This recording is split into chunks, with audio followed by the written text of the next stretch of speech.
Bem-vindos para darmos continuidade ao nosso estudo do livro dos Números. Convido você a pegar a sua Bíblia, sua caneta e abrir no capítulo 24 do livro dos Números.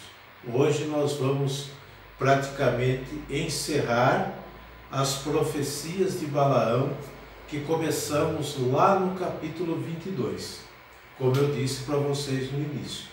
Então pegue a sua Bíblia, pegue a sua caneta, você que tem o hábito, o costume, você que está nos acompanhando desde o início, e vamos fazer a leitura deste capítulo bem atenta, bem calmamente, para estudarmos e fecharmos as profecias de Balaão, né?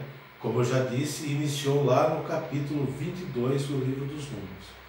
Capítulo 24 que vamos estudar hoje vai até o versículo 25. São 25 versículos deste capítulo, tá bom? Então, se você já se preparou, já pegou a sua Bíblia, vamos ao estudo.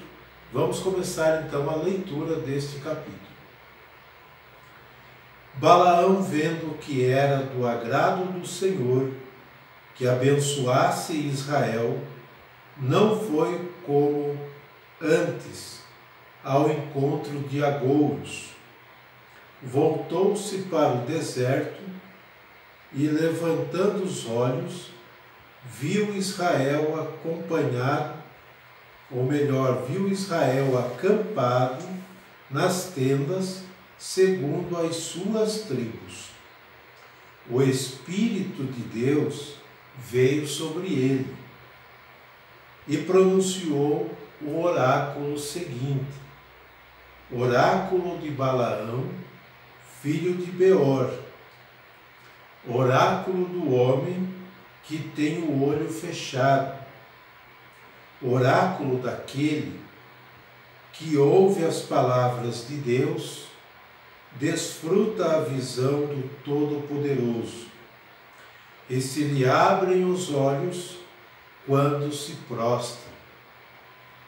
Quão formosas tuas tendas, Jacó, tuas moradas, Israel. Elas se estendem como vales, como jardins à beira do rio, como aloés plantados pelo Senhor, como cedros junto das águas. Jorram águas de seus jarros, suas sementeiras são copiosamente irrigadas. Seu rei é mais poderoso que Agaque, de sublime realeza. Deus os retirou do Egito e lhes deu o vigor do búfalo. Devora os povos inimigos, quebra-lhes os ossos e criva-os de flechas. Deita-se, descansa, como um leão. Como uma leoa, quem o despertará? Bendito seja quem te abençoar, maldito quem te amaldiçoar. Balaque, encolerizado contra Balaão, bateu as mãos e disse: foi para amaldiçoar os meus inimigos que te chamei. E eis que já pela terceira vez os abençoas. Agora vai-te depressa para a tua casa. Pensei em cumular-te de honras, mas o Senhor privou-te dessas honras. Pois não disse eu aos teus mensageiros, respondeu Balaão, mesmo que Balaque me desse a sua casa, cheia de prata e ouro, eu não poderia transgredir a ordem do Senhor, nem fazer o que quer que seja por minha própria conta. Somente diria o que o Senhor me ordenasse. Pois bem, volto para o meu povo. Vem, pois, quero anunciar-te o que esse povo fará ao teu no decurso dos tempos. E Balaão pronunciou o oráculo seguinte: oráculo de Balaão, filho de Beor, oráculo do homem que tem os olhos fechados, oráculo daquele que ouve as palavras de Deus, conhece a ciência do Altíssimo, desfruta a visão do Todo-Poderoso, e se lhe abrem os olhos quando se prostra. Eu vejo, mas não é para agora. Percebo, mas não de perto. Um astro sai de Jacó. Um cetro levanta-se de Israel, que fratura a cabeça de Moabe, o crânio dessa raça guerreira. Edom é sua conquista, Seir seu inimigo, é sua presa. Israel ostenta sua força, de Jacó virá um dominador, que há de exterminar os sobreviventes da cidade. Ao ver Amaleque, Balaão pronunciou este oráculo: Amaleque é a primeira das nações, mas seu fim será o extermínio. Depois, ao ver os quenitas, pronunciou o seguinte oráculo: sólida é a tua morada, teu ninho está posto na rocha, mas o quenita será aniquilado. Assur te levará ao cativeiro. E por fim acrescentou este oráculo: povos vivem ao norte, navios hão de aportar das costas de Sitim, e oprimirão Assur, e oprimirão Éber, pois também este perecerá para sempre. E depois disso, Balaão partiu para a sua terra, enquanto Balaque voltou pelo caminho por onde tinha vindo. Esta é a leitura e, digamos, a conclusão, como eu disse no início, das profecias de Balaão. Nós vimos desde o capítulo 22 até agora que Balaão foi convocado pelo rei Balaque, rei de Moabe, com um único propósito: amaldiçoar o povo de Israel, que estava acampado ao redor de Moabe, e o rei ficou temeroso com aquele povo. Então a intenção dele era que o profeta de Deus amaldiçoasse os seus inimigos. E nós vimos em toda essa leitura, desde o capítulo 22 até o 24, que terminamos a leitura agora, que Balaão não segue a vontade do rei. Balaão não faz a vontade do rei de Moabe, de Balaque.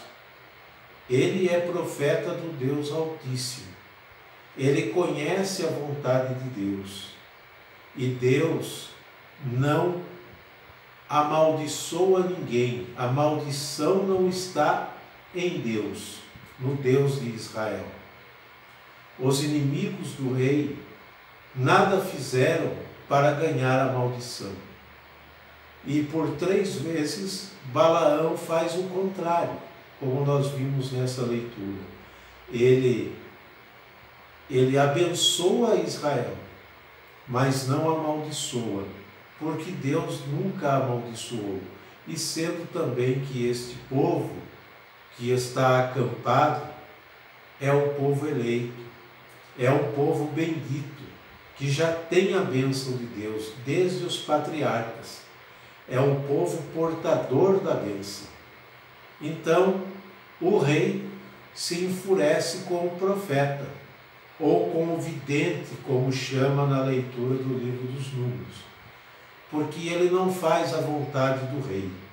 ele não faz a vontade do monarca, ele faz a vontade de Deus, mesmo ele perdendo todos os benefícios materialmente oferecidos a ele pelo rei.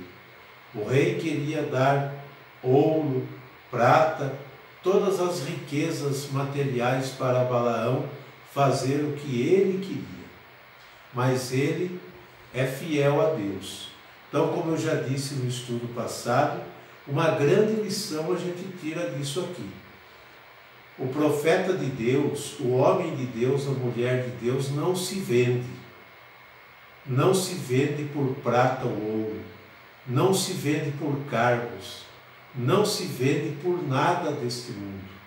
Nada deste mundo é capaz de cobrir a bênção e a graça que vem de Deus. Nada. Então ele é fiel. Ele contraria a vontade real para fazer a vontade de Deus, porque ele está a serviço deste Deus. Então, esse é o estudo que nós fizemos até agora. Então, as profecias de Balaão, resumindo tudo, nós vamos pensar desde o início algumas colocações. As tradições conservavam este relato que, relido durante o desterro na Babilônia ou em momentos críticos da vida de Israel, dá esperança e mantém viva a fé do povo. Então esse relato não é para pôr medo no povo. A Sagrada Escritura nunca foi feita para intimidar ninguém. A palavra de Deus nunca pode ser usada para intimidar alguém. A palavra de Deus é para despertar e alimentar a fé e a esperança do povo, principalmente em momentos difíceis. Então este texto do livro dos Números foi relido durante o desterro da Babilônia, durante o exílio. Então eles releem esse texto com uma nova visão, com uma visão da realidade que eles estão vivendo.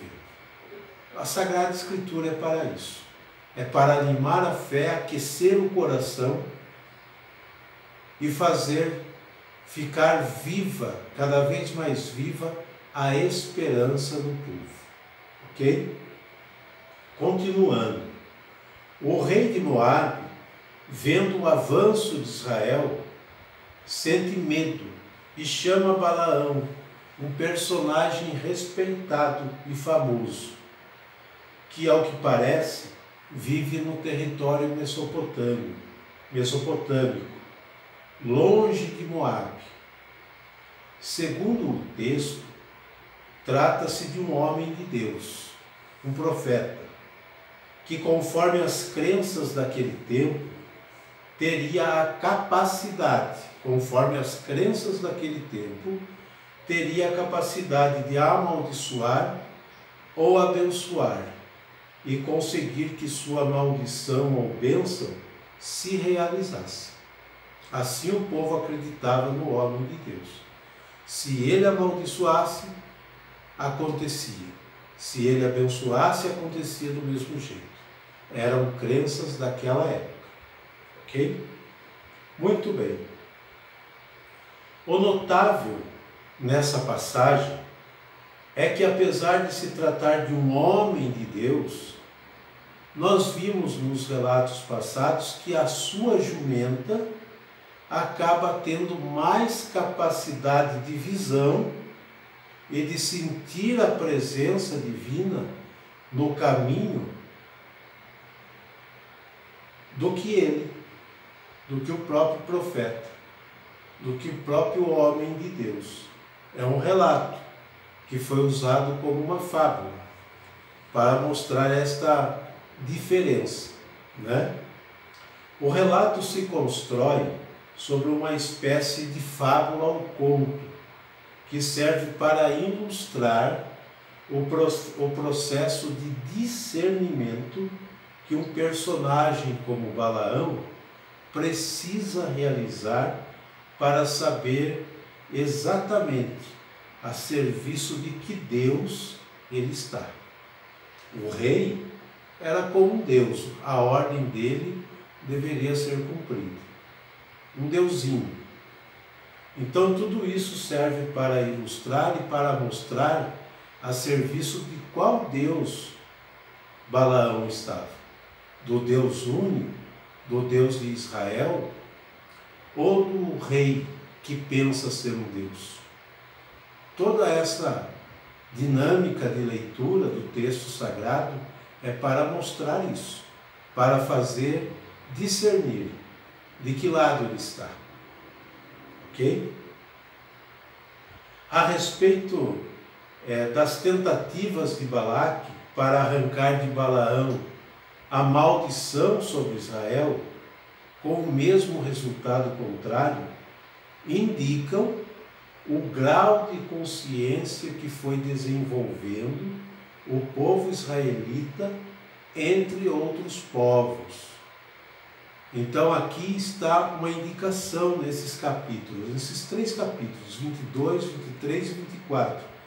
Esse relato serve para desenvolver o grau de consciência que foi sido desenvolvido pelo povo israelita com relação aos outros povos. Por quê?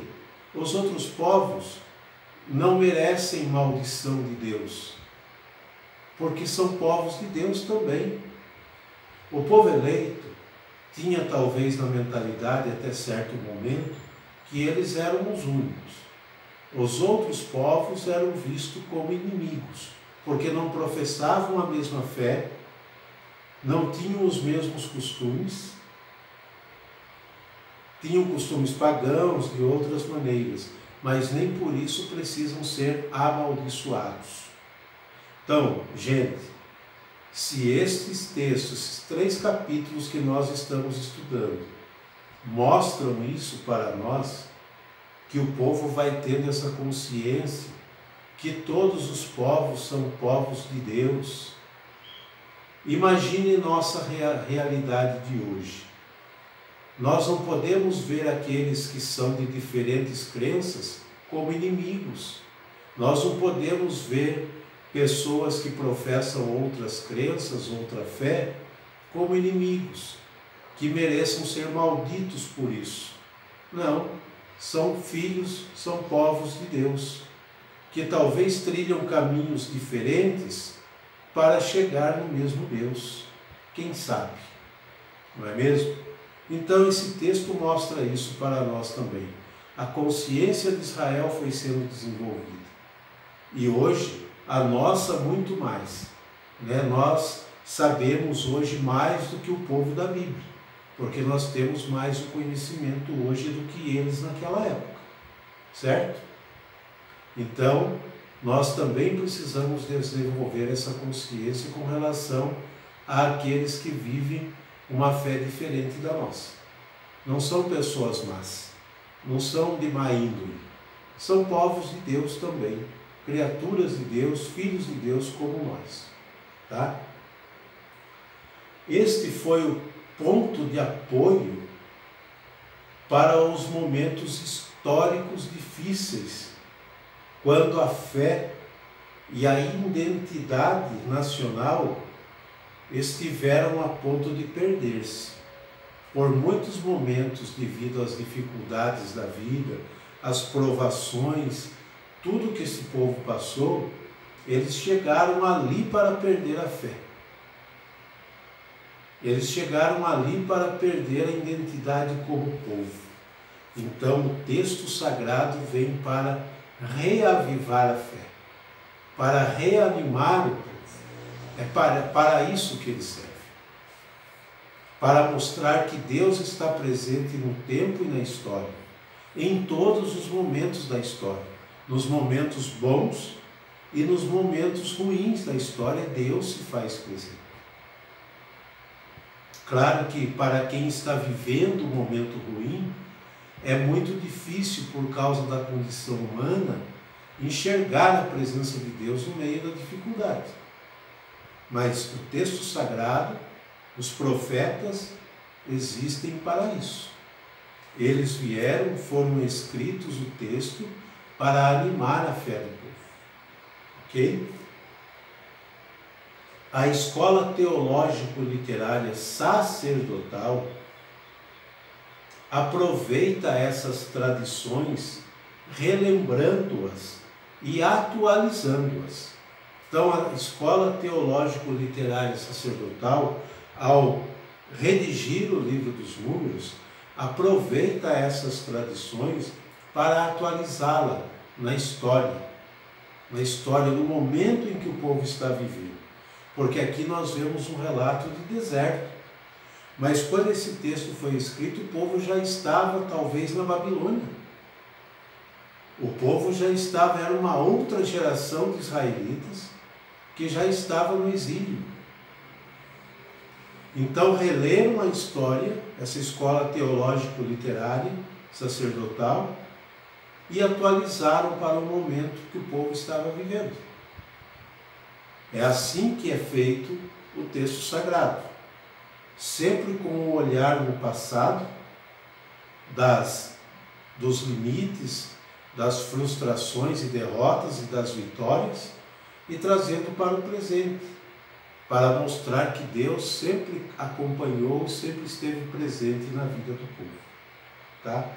Então, essa escola teológico-literária sacerdotal aproveita essas tradições, reelaborando-as e atualizando-as nas épocas do desterro em Babilônia, para animar a esperança do povo. Veja bem, animar a esperança do povo e fazer ver que, apesar do poderio dos inimigos de Israel e suas intenções de fazê-lo desaparecer, o poder de Deus que se comprometeu com Israel mediante uma aliança não os abandonará.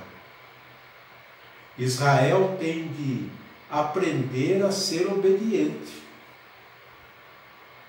Israel tem que aprender a ser obediente, a não antepor a sua vontade e seus caprichos sobre os desígnios divinos.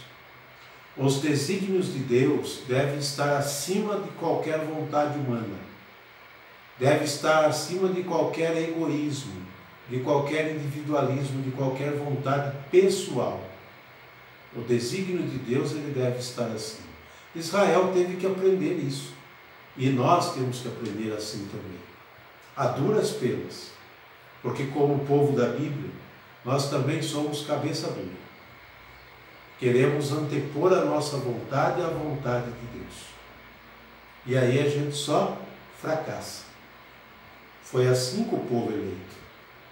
É assim conosco hoje. Então o texto ensinou e também nos ensina hoje. Ensinou os israelitas e nos ensina também hoje a aprender a ser obediente e a não antepor sua vontade, seus caprichos, sobre os desígnios divinos, pois suas desobediências produzem o mal e o castigo. São as consequências. Da desobediência vêm as consequências nefastas, trágicas. Vem, como diz na Sagrada Escritura, um castigo, mas não de Deus. O castigo são consequências das escolhas, das desobediências da vontade de Deus. Então, este é o capítulo 24, que nós encerramos com esse resumo dos 3 capítulos, 22, 23 e 24, que trataram das profecias de Balaão. E aprendemos muito nesses 3 capítulos. Tenho certeza que muitos de nós está pensando, quem está sendo fiel ao estudo, está refletindo até agora em tudo isso que a gente estudou, tudo isso que a gente leu, nesses 3 capítulos principalmente. Ok? Então, um abraço a todos, obrigado pela perseverança de vocês e espero vocês para o próximo estudo. Até lá!